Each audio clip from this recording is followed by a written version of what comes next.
पहले भाग में हमने देखा कि माँ सावित्री के 5 बेटों के बीच मतभेद शुरू हो गए थे। अब आगे की कहानी देखिए। बेटों का बिखरना, अकाल और गरीबी के कारण बेटों के बीच तनाव बढ़ता गया। आखिरकार एक दिन पंचायत की बैठक में बड़ा फैसला हुआ। अरुण ने कहा, माँ, अगर हम सब अलग अलग काम करेंगे तो शायद परिवार की हालत सुधर सके। माँ का दिल टूट गया, पर उसने बेटों की जिद के आगे हार मान ली। उसने अपने छोटे से घर और खेत का 5 टुकड़ों में बांट दिया। अरुण खेत का सबसे उपजाऊ हिस्सा लेकर खेती करने लगा। बलराम ने गांव छोड़कर पास के कस्बे में मजदूरी पकड़ ली। चंद्रेश शहर चला गया, जहां उसे मेले तमाशों में काम मिलने लगा। देवेंद्र ने अपनी पढ़ाई जारी रखी और छात्रावास चला गया। ईश्वर माँ के पास रह गया, क्योंकि वह छोटा था और माँ को अकेला नहीं छोड़ना चाहता था। माँ का अकेलापन। सावित्री हर सुबह आंगन में बैठती और 5 बेटों की याद करती। कभी सोचती कि अरुण खेत में कैसा होगा, बलराम कहीं झगड़े में तो नहीं पड़ा होगा, चंद्रेश कहाँ घूम रहा होगा, देवेंद्र को पढ़ाई में कठिनाई तो नहीं हो रही होगी, और ईश्वर तो उसकी आंखों के सामने ही रहता। वह रोज ईश्वर को समझाती, बेटा, जीवन में चाहे कितनी कठिनाई आ जाए, मेहनत और सच्चाई का साथ कभी मत छोड़ना। ईश्वर माँ की हर बात ध्यान से सुनता। अलग अलग बेटों का हाल। अरुण दिन रात खेती में लगा रहा, मेहनत की, लेकिन अकेले होने के कारण काम उतना सफल नहीं हुआ। उसे समझ आया कि जब सब भाई मिलकर काम करते थे तो नतीजे बेहतर आते थे। बलराम कस्बे में जाकर मजदूरों के झुंड में काम करने लगा। उसकी ताकत की कद्र थी, लेकिन गुस्सैल स्वभाव की वजह से लोग उससे डरते थे और कोई उसे स्थायी काम पर नहीं रखता। चंद्रेश शहर में मेला तमाशे में गाना बजाना करता। भीड़ में मजा तो आता, पर न स्थायी नौकरी थी न स्थायी रोटी। देवेंद्र ने कठिनाई के बावजूद पढ़ाई जारी रखी। उसने भूख झेली, दूसरों के घर ट्यूशन पढ़ाकर खर्चा निकाला, पर वह हार नहीं माना। ईश्वर माँ के साथ खेत में थोड़ा बहुत हाथ बौंटा था। भोला होने के बावजूद मेहनती था। माँ की बीमारी। समय बीतता गया। मेहनत और चिंता के कारण सावित्री बीमार पड़ने लगी। वह चाहती थी कि उसके बेटे फिर से एक हो जाएं।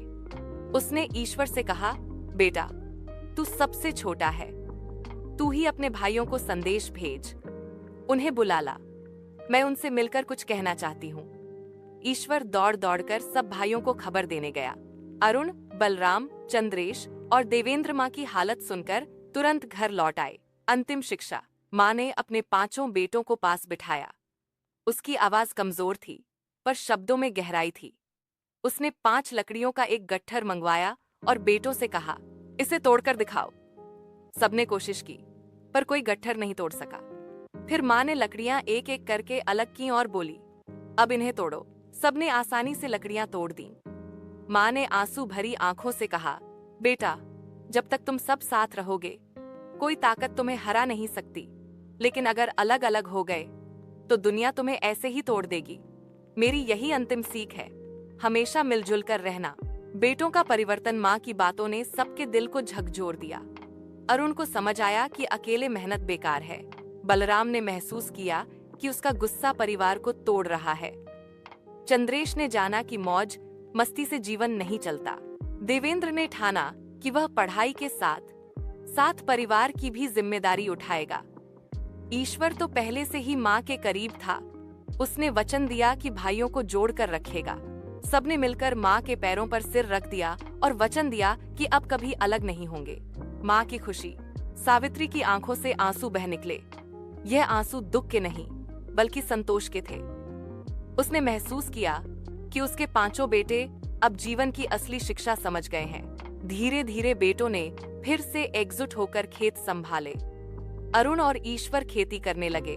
बलराम ने अपनी ताकत से खेतों की रखवाली और कामकाज संभाला।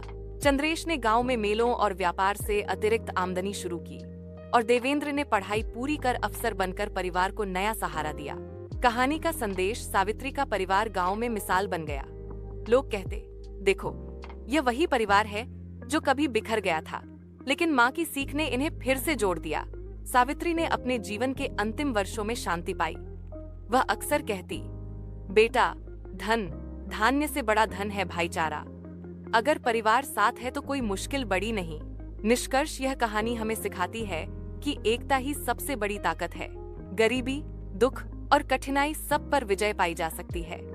अगर परिवार के लोग साथ हों, माँ का आशीर्वाद और शिक्षा ही बच्चों की सबसे बड़ी पूंजी है। ऐसे ही मजेदार कहानियाँ देखने के लिए हमारे YouTube चैनल को सब्सक्राइब करें, जिससे ही हम ऐसी कहानियाँ आपके लिए और ला सके।